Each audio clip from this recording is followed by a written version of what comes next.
저는 40대 초반 남자입니다. 옆집 지 할머니와 만나고 있어요. 할머니는 이제 저를 하루도 안 보면 무슨 일이 날 것 같다며 먼저 연락을 해옵니다. 저는 할머니를 많이 사랑하고 있다고 확신합니다. 아무리 젊고 예쁜 여자도 관심이 가지 않거든요. 여러분들은 제 마음을 이해하실지 모르겠지만 제 진심은 그렇습니다. 좀 쇼킹한 이야기가 될 것 같기는 하지만 제 얘기를 꼭 해보고 싶네요. 저는 7살 난 아들을 키우고 있습니다. 아내는 작년에 심장마비로 세상을 떠났어요. 유난히 기운이 없다고 한 날이었는데 자고 일어나면 괜찮아질 거라고 믿고 바로 응급실에 가보지 못한 게 한이 됩니다. 한참 손이 많이 가는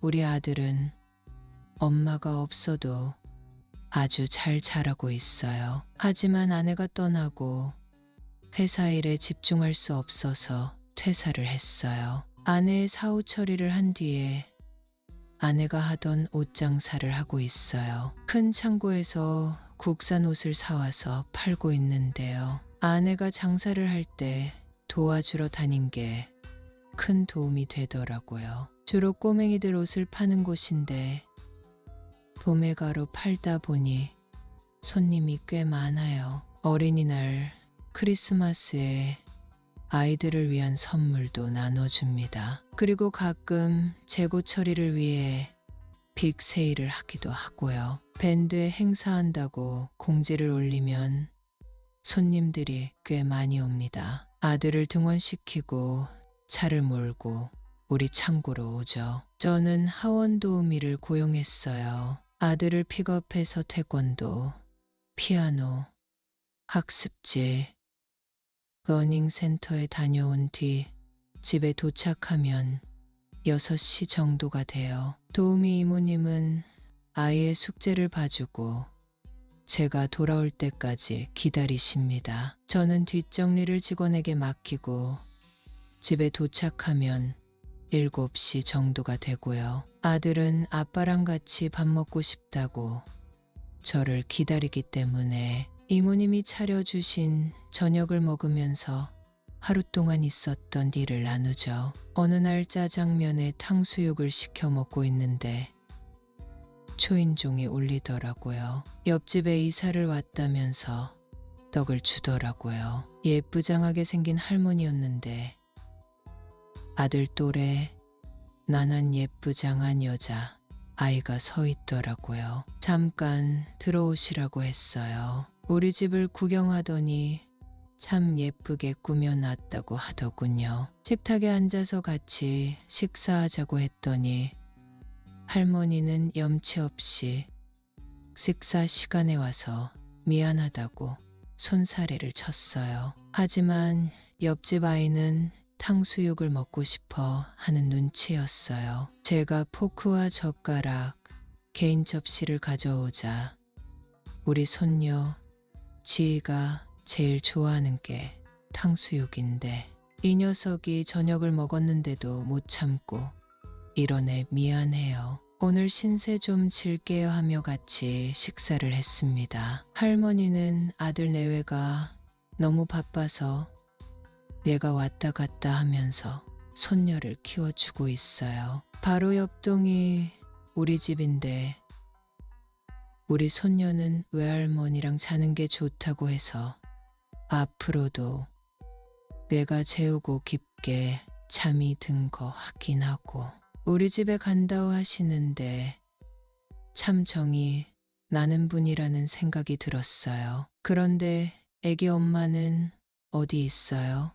하시는데 아들이 우리 엄마는 자다가 숨을 못 쉬어서 하늘나라로 갔어요 하는 겁니다. 할머니는 저런 내가 아픈 상처를 들춰냈네 하면서 아들을 한번 꼭 안아주시더라고요. 할머니는 내일부터 유치원에 보낸다고 했어요. 얘기를 나누다 보니 우리 아들과 같은 유치원에 다니게 되었어요. 아이들이 동갑이고 둘 다 외동이니 잘 지내보자고 했습니다. 다음 날 등원 시간에 엘리베이터를 기다리는데 옆집에서 지희와 할머니가 나왔어요. 우리는 반갑게 인사했고 아이들이 등원버스를 탄 뒤 잠깐 놀이터에서 담소를 나눴어요. 제가 하는 일은 아동의료 매장이고 단독 창고가 있다. 그곳에서 국산 옷을 많이 파는데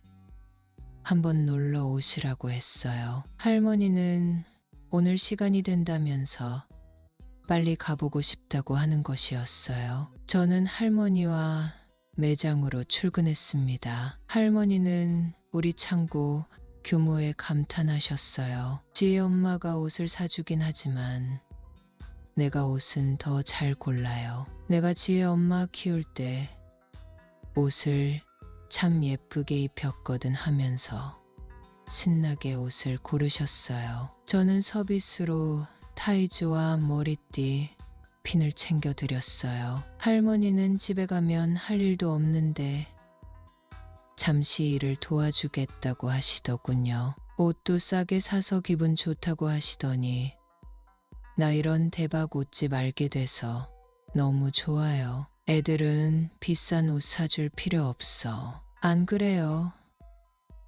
점심도 내가 사줄게요 하며 가게에서 신나게 옷 구경도 하고 일을 도와주셨어요. 할머니는 이 동네 터줏대감인데 한 번도 마주친 적이 없는 것 같다고 하시면서 앞으로 친하게 지내자고 하셨어요. 가게 근처 뼈다귀 해장국에 가서 식사를 했습니다. 할머니는 동네 할머니들을 많이 아는데 옷가게를 홍보해 주겠다고 하셨어요. 집에서 차 타고 15분 정도면 오니까 언제 사람 모아서 데리고 오겠다고 하시길래 밴드 앱도 설치해 드렸습니다. 내가 나이가 많아도 이런 건 이미 주민자치센터에서 마스터했어요. 나 키오스크 주문도 잘하고 휴대폰으로 찍은 사진을 영상으로 만들 수도 있어요 하는 거예요. 할머니와 유쾌한 식사가 끝나고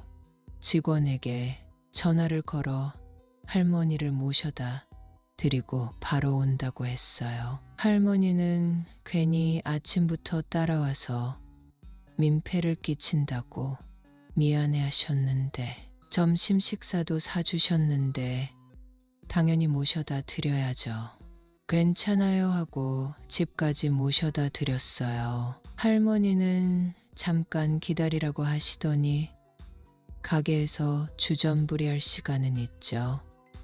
이거 육포예요. 내가 싸게 산 거니까 부담 갖지 말고 이거 먹고 힘내서 일해요 하시는 거예요. 그날 지혜 할머니의 친절에 돌아가신 엄마도 생각나고 아내의 빈자리가 더 크게 느껴져 많이 힘들었어요. 그리고 지혜 엄마의 부탁에 우리 아들이 다니는 학원을 소개해 줬습니다. 할머니는 학원 상담을 다니셨고 아들과 같은 태권도에 다니게 되었어요. 지혜 엄마는 매일 아침 7시에 집에서 나가서 저녁 8시에 들어온대요. 외동딸이 아이 낳고 회사 다니는데 안 도와줄 수가 없다면서 손녀가 너무 예뻐서 하나도 힘들지 않다고 하셨습니다. 지혜 엄마가 일은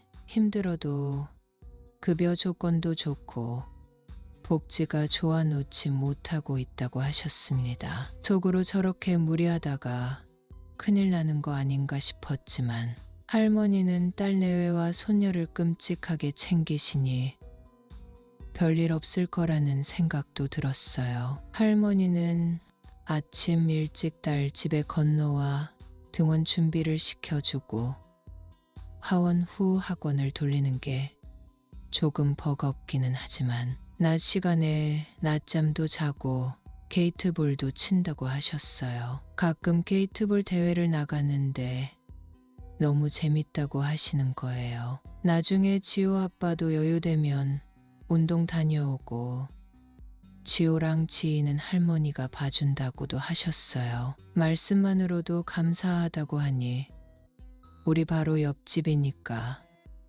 부담 없이 부탁하기로 해요 하시는 겁니다. 그리고 며칠 되지 않아 할머니에게 전화가 왔어요. 며칠 뒤에 개모임에서 충청도로 등산을 갈 건데 밤이 돼서야 와요. 그런데 지혜 엄마 아빠가 그날 닿을 일이 있어서 일찍 퇴근을 못 한다네요. 내가 모임 총무라 빠질 수는 없고 할머니, 할아버지만 있는 모임에 애를 데리고 갈 수도 없으니 어쩜 좋을까요?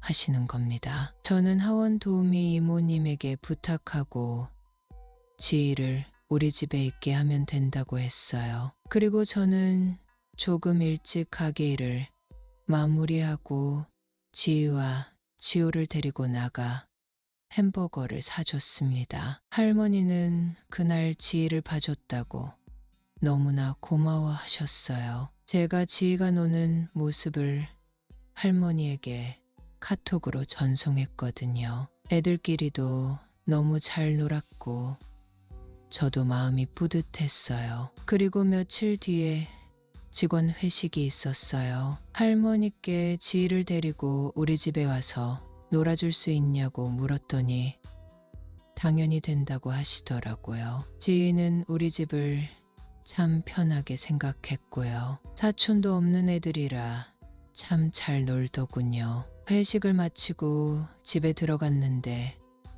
할머니께서 애들을 이미 재워놓으셨더라고요. 얼마나 놀았는지 아주 깊게 잔다고 하셨어요. 지호가 혼자 목욕도 잘한다면서 어찌나 칭찬을 하시던지 살짝 민망한 마음이 들었어요. 할머니는 지희가 깊게 잔이 안고 가겠다고 하셨어요. 저는 그러지 말고 포장해 온 낙지볶음을 좀 드시라고 했어요. 할머니는 정말 기뻐하셨어요. 할머니는 낙지볶음에 계란찜을 드시더니 술도 잘 드셨습니다. 할머니는 제 눈을 뻔히 바라보더니 집에 가고 싶지 않다고 하시더군요. 그게 무슨 말씀이냐고 할아버지께 가보셔야 하는 거 아니냐고 물었더니 사실 혼자 산다고 하는 거예요. 그동안 할머니가 누구와 사는지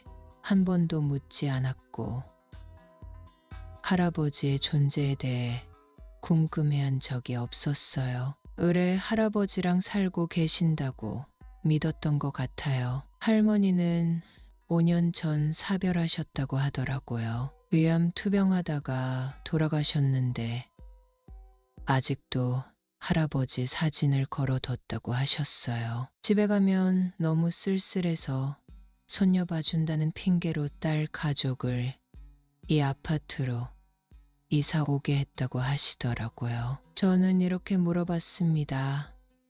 할머니, 미모 정도면 연하도 가능할 것 같아요. 혹시 남자친구는 있어요? 할머니는 매우 크게 웃으셨어요. 지호 아빠 진짜 멋지다. 어쩜 말을 이렇게 예쁘게 해. 말 나온 김에 내 남자친구 돼줄래요? 하시는데 저는 이성을 잃고 말았습니다. 침실에서 새벽까지 할머니와 함께 했어요. 그날 이후로 우리는 점심시간에 서로의 집을 오가며 사랑을 나누고 있습니다. 할머니는 점점 더 생기를 되찾으셨고요. 나이 차이는 많이 나지만 서로에게 필요한 게 무엇인지 확실히 알고 있기 때문에 서로를 위해 필요한 것을 채워주고 있습니다. 할머니는 70평생의 지호 아빠처럼 멋진 남자는 처음이라며 수줍게 웃곤 합니다. 저도 이렇게 말했어요. 사랑에는 국경도 나이도 없다더니 정말 맞는 말 같다고요. 우연한 계기로 커플이 된 우리 사랑을 예쁘게 잘 키워보고 싶네요. 제 이야기 들어주셔서 감사합니다. 아직 구독 누르지 않은 오빠들 구독 꼭 눌러주시고 지인들께 공유 부탁드려요.